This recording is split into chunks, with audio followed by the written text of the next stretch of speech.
Comment le principe d'identité numérique est-il en train de se construire ? Eh bien, c'est tout de suite avec un spécialiste du droit numérique, Grimaud Vallat, avocat associé du cabinet DTMV.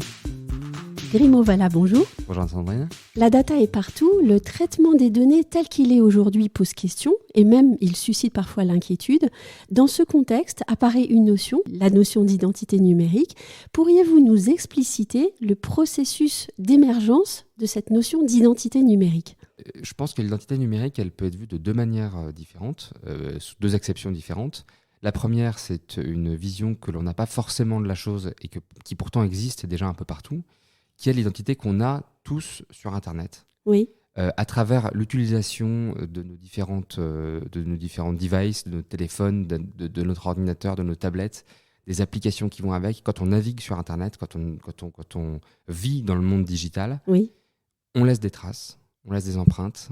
C'est ce que vont d'ailleurs chercher les fameux cookies Oui. sur les sites Internet. C'est ce qui fait la valeur de notre parcours sur Internet, c'est ces traces qu'on laisse. Et tout ça, quand on le met bout à bout, eh ben, ça donne une identité d'une personne. Qu'est-ce qu'elle fait, comment elle se comporte, qu'est-ce qu'elle achète, sur quel site elle va, etc., etc. Donc ça, c'est une première partie de ce qu'est une identité numérique, c'est notre comportement sur Internet. Et cette partie-là, elle est actuelle. Cette partie-là, elle existe depuis qu'on laisse des traces et en fait depuis que le monde digital existe.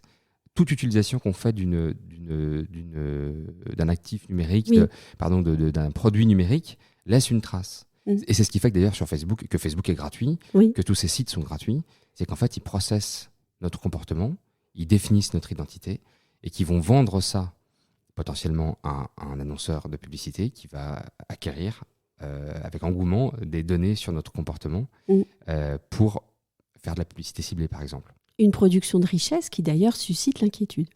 Qui suscite de l'inquiétude et alors elle la suscite de manière un peu ambivalente. Oui.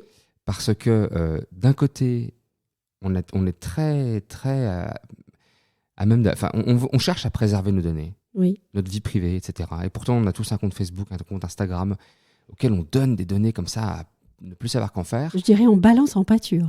Exactement. Oui. Et des photos de notre famille, où est-ce qu'on était en vacances, où est-ce qu'on était en concert. Habillé, en maillot de bain, enfin bon, voilà. Exactement. Oui. On like les marques qu'on aime, on like les journaux qu'on aime, on donne au passage notre identité politique, Oui. qui fait partie de l'identité numérique. Oui. Alors même que c'est une donnée protégée, parce qu'en likant la page de telle ou telle partie, on dit pour qui on est, en fait. Et donc une très forte ambivalence. Voilà. Et une grosse ambivalence, parce que d'un autre côté, et ça permet de faire une assez bonne transition, quand on propose un service public d'identité numérique, on a peur. Et on a peur d'être tracé. On a peur que l'État, qui est censé quand même à minima nous protéger, nous traque, nous trace, etc. Alors, il y a des exemples dans le monde dans lesquels l'identité digitale est utilisée pour ça. Donc on comprend que ça puisse faire peur. Néanmoins, on voit au moment du Covid, alors le Covid a été un révélateur d'énormément de choses. Dans le monde entier, il y a des applications qui ont été créées pour essayer de protéger la population devant quelque chose qu'on ne contrôlait pas complètement. On ne savait pas ce que c'était. Et c'était assez étonnant de voir sur Facebook, sur Instagram, des gens dire je ne serai pas tracé, je refuse de... Mais vous l'êtes déjà. Mais sur Instagram ou sur Facebook, il ne faut pas dire ça. Oui. C'est absurde. Et donc, c'est un peu ambivalent parce qu'il y a cette consommation effrénée de produits numériques où on laisse des traces et en même temps un refus au moins partiel, d'une identité numérique ou de service d'État. Et donc, la deuxième partie de l'identité numérique, c'est celle-là, c'est celle qui est plus officielle. Parce que l'identité, on comprend ce que c'est qu'une carte d'identité. Oui. Il y a des informations, c'est un document officiel sur lequel il y a des informations sur ce que l'on est. Oui, tout est résumé là. Voilà, alors tout. Non. On est peut-être un peu plus pardon. L'essentiel.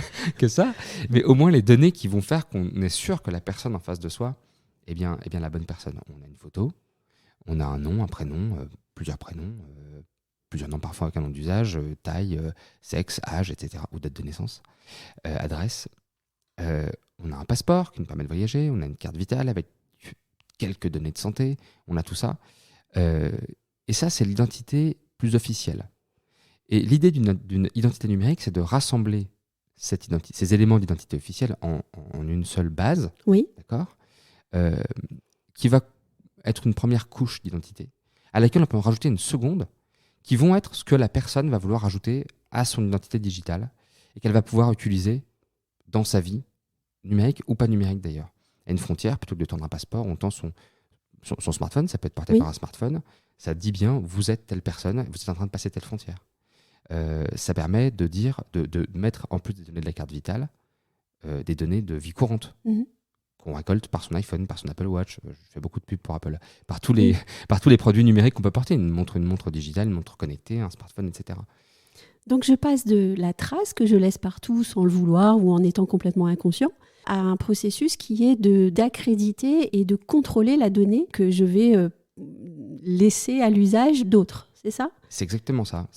Au lieu que ce soit un peu partout, sans qu'on sache où, sans qu'on sache pourquoi, sans qu'on sache comment, est-ce que c'est protégé ou pas, on centralise et on remet l'humain au centre. On remet l'utilisateur au centre. Et cet utilisateur va avoir une vue un peu panoramique de ces données, va pouvoir en ajouter s'il le souhaite, et va pouvoir contrôler ce qu'elles deviennent, ces données. Il va pouvoir dire qu'il accepte d'agréger ces données de vie courante, nombre de pas par jour, etc., à ces données de santé, et éventuellement ouvrir l'accès à ces données à un centre de recherche, lutte contre le cancer ou que sais-je. Il va pouvoir aussi avoir un meilleur contrôle via des principes qui peuvent régir l'identité numérique, qui sont extrêmement importants, parce que la technologie, elle fait ce qu'on lui dit de faire. On peut créer quelque chose d'horrible comme quelque chose d'extrêmement bénéfique. Et aujourd'hui, ce qu'on voit apparaître à travers différentes réglementations, à travers les différents discours que peuvent avoir les États, c'est, en tout cas en Occident et un peu plus largement, c'est d'avoir des identités numériques au service de la population qui vont remettre l'humain au centre, remettre l'utilisateur au centre et lui redonner du contrôle. Et alors justement, quels sont ces principes pour contrôler l'utilisation de la data ? Alors, il y en a beaucoup. On peut peut-être donner ceux qui sont les plus parlants. Oui. Et les exemples, ça marche bien. J'ai vécu quelque temps aux États-Unis. Et quand on va dans un bar aux États-Unis, il faut donner sa carte d'identité pour prouver qu'on a plus de 21 ans. Et quand on donne une carte d'identité à un vigile d'un bar, on lui donne beaucoup, beaucoup trop d'informations. Bon, après, c'est que le vigile d'un bar aussi. Ouais, mais j'ai une fille. Oui. J'ai pas du tout envie qu'à 18 ans, ou à 19 ans, ou à 20 ans, ou à 21 ans, elle aille donner sa carte avec son adresse, son nom, son prénom, à qui que ce soit, en fait. Si elle n'en a pas besoin. Pourquoi ? Parce que le vigile du bar n'a besoin que d'une seule information. Est-ce qu'elle a le droit ou pas ? De passer. Voilà. Même pas son âge. De passer la porte. Exactement. Oui. Et potentiellement de consommer de l'alcool, ça c'est son problème. Oui. Et alors ce principe-là, c'est la minimisation des données, oui. Donc, qui peut aller un peu plus loin. Donc minimisation, c'est on ne va donner que et uniquement l'information dont on a besoin pour quelque chose. Est-ce que oui ou non, j'ai le droit d'entrer dans cet endroit ? Si le critère, c'est d'avoir plus de 21 ans, l'information qui est donnée à la personne qui reçoit ça, c'est elle a plus ou il a plus de 21 ans. C'est pas la date de naissance. C'est ça. Et en préparant le sujet, vous m'aviez parlé d'anonymat par défaut. Exactement. Et alors ça, pour moi, c'est encore l'étape d'après. C'est de dire, minimiser la donnée, c'est une chose, mais on va aller encore plus loin en essayant de dire que même le nom et le prénom, quand c'est une donnée nécessaire, elle ne va pas forcément apparaître. Elle peut être contrôlée, mais pas forcément apparaître, pas forcément être stockée. Oui. Il y a un contrôle immédiat, la personne passe, l'être humain entre les deux qui a dû faire cette vérification n'a pas eu accès au nom et au prénom. Vous êtes contrôlé sur la route pour simplement voir si vous avez le permis de conduire. Est-ce que vraiment la police a besoin de savoir qui vous êtes ? Elle a besoin d'être sûre que la personne qu'elle a en face d'elle a le droit de rouler ou n'est pas recherchée. C'est tout. Et donc c'est ce principe d'anonymat par défaut, remettre un peu d'anonymat. Et c'est là qu'on voit qu'on passe d'une technologie qui peut être vue comme un système de tracking à une technologie qui, quand elle est bien gouvernée, quand elle est bien designée, devient en fait un outil qui va redonner de la liberté aux personnes. Oui. Et je trouve que c'est assez fondamental. Et c'est ce qu'il faut rappeler tout le temps quand on parle de technologie. La technologie, elle fait ce qu'on lui dit de faire. Donc la notion d'identité numérique, elle est en train de se faire, on le voit avec les principes. Je voudrais juste savoir, en quelques mots, où est-ce qu'elle est la réglementation pour tout ça ? Elle est en création. Au niveau européen, j'étais encore au Canada il y a 2 semaines pour parler de ça. Il y a un rapport qui a été émis par la Human Technology Foundation, qui est disponible sur leur site, qui traite de l'encadrement de cette identité numérique au Canada. Je vous invite à aller le voir. J'y ai participé. Mais c'est une réglementation qui est émergente. Un grand merci, Grimaud. Merci beaucoup.